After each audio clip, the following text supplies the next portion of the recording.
Welcome back to the channel, guys. You are watching Urban Traditionalists, and today we are talking about dehydrated food.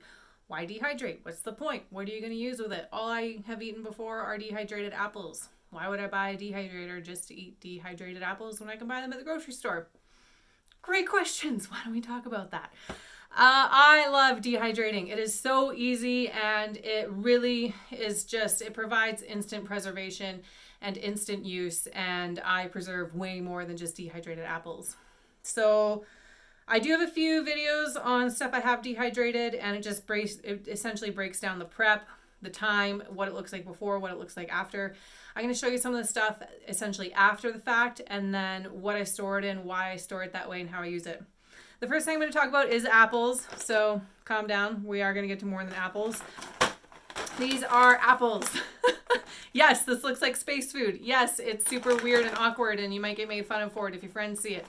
But this is the proper way to store dehydrated food for long periods of time. You can see these are actually apples from 2020. So I love to utilize my local farmers and buy in bulk when they are producing in bulk, and then you get it super cheap. You can preserve in big bulk, and then you got tons to make it through the winter or years beyond. You can buy Mylar bags on Amazon. They are readily available. You also have to put an oxygen absorber in the Mylar bag before you seal it up. They do sell fancy sealants for these bags, but I literally use my hair straightener. So you don't have to buy one of those. You can use a hair straightener. But this is how you store large quantities of dehydrated food for long periods of time. Believe it or not, maybe I'll let you guess in the comments, how many apples do you think are in here? How much weight of an apple is in here? Obviously, it looks pretty light, looks pretty compact. Would you believe me if I told you there were about 12 pounds of fresh apples in here? 12 pounds, or maybe even more, actually, when you think about it. And because they dehydrate so small, you can fit a lot in here. So picture storing 12 pounds of apples or this. Big difference. All right, just thought I'd show you that. However, when it comes to rotating dehydrated food into our life and having it on a regular basis, it looks a little different. This is how I like to store dehydrated food that we are eating and accessing on a regular basis. Still a good idea to put an oxygen absorber in here, which you will see in some other jars. This one is just not visible. It must be stuck in the middle somewhere. These are peaches. Don't those look amazing? They are amazing, and yes, they taste almost as good as an exact fresh peach. A little bit, obviously, of a texture difference, and same as apples, fresh apples versus dehydrated. So when we have dehydrated food that I want us to access on a regular basis, it really is just easiest to have it in a jar. And see, look at, it still holds all its beautiful coloring. So pretty. And it just like this. You actually shouldn't do what I just did where you touch one and then put it back, because we do, it smells so good. Oh, I love it. Because you don't actually want your oily hands to touch any of this. When I put food in the Mylar bags, I actually wear gloves, like those throwaway gloves. You could even use dish gloves if you only use them for dehydrated food, and wash them, I guess. So this is how I store dehydrated food in the short term.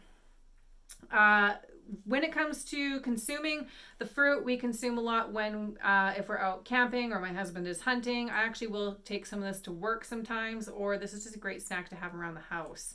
So that's peaches. Another example, obviously, is one you're going to be used to a little more, is mangoes. And you'll actually see the oxygen absorber in there, that little guy. My dog is sitting here wanting one because he thinks these are the apples, and he knows that sound of them shaking in there, and then he does get dried apples quite a lot. So he's sitting here wanting one, but I don't. Come here.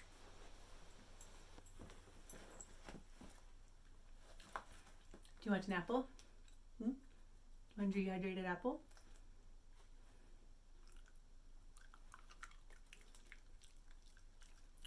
Who doesn't love snacks you can enjoy with your dog? One for me. One for you. On that note, how much have you spent on dehydrated food for your dog as a snack at the pet store? They charge $8 for a pack of dehydrated yams. Go dehydrate your own yam. One for me. One for you. Okay, so I buy the box of mangoes just from the grocery store when they have them, and then I dehydrate them. Mangoes are super expensive, and dehydrated mangoes are even worse. So it is good to just do your own and then keep them in a jar ready to go. I have one more fruit I'm going to show you, and it is the cherries. They're a little stuck. That's not super unusual for dehydrated food. That is a sign that your dehydrated food is not dry enough. So you do want to be careful about stuff sticking together, but I was pretty rigorous about this, and I know that it is dry enough, but because cherries are just so sweet and so juicy to begin with, them sticking together like that, I'm not super concerned. You can just shake them up a little bit. So these are cherries. I cut them in half before I dehydrated them.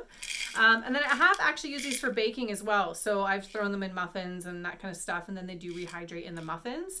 I wouldn't do that. Actually, I have done that with the peaches. What did I make? I made a peach. I can't even remember now. I made something with the peaches where I cut them up and put them in, and it was so good. But peach scones or muffins, these are great to use for that. You will find if you bake with fresh peaches, they're so juicy and they can actually change how the bake process goes. Where when you use dehydrated, that won't happen. It will actually adhere more to the baking process versus changing it with all their moisture. So cherries is another great snack. It's also an excellent addition to any granola you're making or even cereal. Like if you're the kind of person to have like that really nutty, grainy cereal, this is a great addition to that. I would recommend cutting them up a bit smaller because they can be a bit chewy. I'm definitely not going to go through everything I've dehydrated, but I have a couple veggies I'm going to show you here. This one is spinach. It's a little discolored, and that's okay. That's somewhat normal.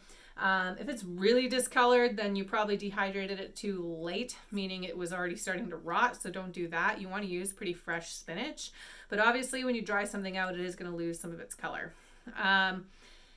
You're not obviously going to eat this fresh. This would be more like an addition to soups. The other option would be like omelets. I love having spinach in my omelets. So omelets and soup, this is what you're going to use this for. Or even if you wanted to add this to like a lasagna or a shepherd's pie or something, just to give it a bit more green and veggies and nutrients into your meal, that's great for this. So this is dehydrated spinach. I do have more dehydrated spinach in the Mylar bags, but again, I like to keep stuff accessible. Again, don't eat it fresh. This would be more like addition to. Next on the list, onions. This actually always reminds me of popcorn when I see it, and then I want popcorn. So when it comes to, actually I may as well just show you all three of these at once. So I have onions, mushrooms, and peppers. Oh man, look how good that looks. Okay, so these are actually the three staple vegetables in our household fresh. If I know we're out of food, it's because we don't have these three items in the house: onions, mushrooms, and peppers. Obviously garlic and ginger and all that type of stuff are what we have as well, but these are like the three main. Okay, so these, again, we're adding them to sauces. We're adding them to spaghetti, to curry, to your meat, the onions when you're cooking it. And I always say you want to use these like a giant spice shaker. Okay, so when you want to add this to your food, you just take the lid off, pop off the top, and shake it in like it's a spice. The only thing you have to keep in mind is that it's obviously way smaller dehydrated than fresh. So you're not adding like an onion's worth size of dehydrated onion. You're adding like maybe a quarter cup of this to your food. And a quarter cup of this is going to like rehydrate to like a full onion. So again, you're just really dehydrated pepper shakers almost. And then it'll rehydrate in your food, and then Bob's your uncle, which he is. I have an Uncle Bob. So you might ask, what's the point? Why wouldn't I just buy fresh stuff? And the point is, all of this type of stuff is way cheaper when it's in season. You can get this all the time when the farmers are producing it, right? Stores have it. It's cheaper. It's in bulk. And, when the winter comes or groceries get more expensive as inflation gets worse, this is a way to preserve income, right? So I bought this when it was in season and cheap, and now these type of things are going up in price, right? Mushrooms are going up in price. Peppers have gone up in price. I can't even believe the price of peppers right now. But you know, I bought this back in the summer when it was dirt cheap. These are actually, this jar in particular, this is about 30 pounds of peppers. Like, I'm not even kidding you right now. Like, probably about 30 pounds of peppers. And I paid maybe $10 for that. Like, legit, like maybe 10 to 15 bucks, because I bought it in season from the farmer, and these peppers were slightly damaged. So I cut off the damaged portions, cut up the rest, and then dehydrated it. I actually do have a video on the day that I did this if you want to see it more in depth.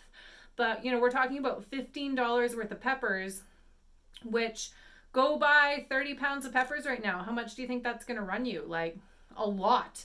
And if it's fresh, you have to eat it before it goes bad. You're on a timer. Where with this, dehydrated food is good for like 3 to 5 years. So we can use this all winter and into next year, and then I can dehydrate more when peppers are back in season. So eating with the season doesn't mean that you're just eating fresh in the moment. It means taking advantage of the season when it's there, and then making sure that you have that fresh season goodness with you in the winter. So that is why I dehydrate. That's why, you know, our food is in jars and looks like a bit of a science experiment. That's why I think it's valuable to do, right? We're talking like 5 pounds of onions right here. Like, that was about 5 pounds of onions fresh. And when you can just take that, shake it out in the moment, think of how much prep time you're cutting down on, right? How long does it take you to prep your onions and your peppers and your tomatoes and your mushrooms for your spaghetti sauce? So like here, I'm going to impulse this. Can of tomatoes, ground beef, mushrooms, onions, peppers, spaghetti. I have this on a stool. That's literally your dinner right there. All cooked, all ready to go. Like, how easy is that? You literally just have to dump it all in a pan, cook it up, and cook your noodles. You're done. You just cut out all your prep time. You just cut out the majority of your cook time, and your cost. You just cut the majority of your cost, right? So that's why I do this. That's why I preserve. That's why I can. That's why I pressure can. That's why I dehydrate. That's why I am crazy busy from July until October preserving, because it saves me time, effort, and money. And you know, if you're the type of person that wants to avoid preservatives and not getting, you know, not being reliant on Mexico for your produce in the middle of winter, this is how you do it. This is it. And if we're talking about being organic and going local and, you know, supporting local, this is all local. Well, not this. This was from the grocery store, and I just put it in here because I didn't want it eaten. But like, this is all local, okay? Like, I went and picked up these peaches myself off the ground in the orchard. Like, this is a farmer's market carrots. Those are local pears. Like, I went and harvested the fireweed myself, right? So this is how you do organic. This is really it. This is how you do organic and local. It's not spending millions of more dollars on organic broccoli from the grocery store. So that's why I do it, right? And then you've got your giant spice shakers full of vegetables instead of spices ready to go. So I can't press it enough. Dehydration. Like, if you're looking for the easiest, quickest way to get into food preservation, buy a dehydrator. Buy a really good book on dehydration. And then you're ready to go. So I can even make a book recommendation for you right now. This one. Buy this one. This is the dehydrator book you want. It is so thick, and it is full of recipes, dehydrated times for literally everything. And so if you don't even know, oh look, it says backpacking and camper food, which we talked about before. If you don't know, oh look, there's onions, oh there's strawberries, asparagus, beans, artichoke, eggplant, cucumbers. It's endless. You can literally preserve almost everything through dehydration. And if you have a couple of mason jars and you don't even want to go the, you know, Mylar bag route, just do mason jars with some oxygen absorbers, right? You don't have to be all crazy and like preserve it in Mylar bags. I just do that because I preserve in such large quantities that there's no way I could fill it in a mason jar, right? So this is your book. Start with dehydrating, progress to water bath canning, move to pressure canning until you get comfortable, and you might just get addicted to it, and it will be a hobby that gives back to you and your family in so many ways. All right, what do you dehydrate? Was there anything you learned here?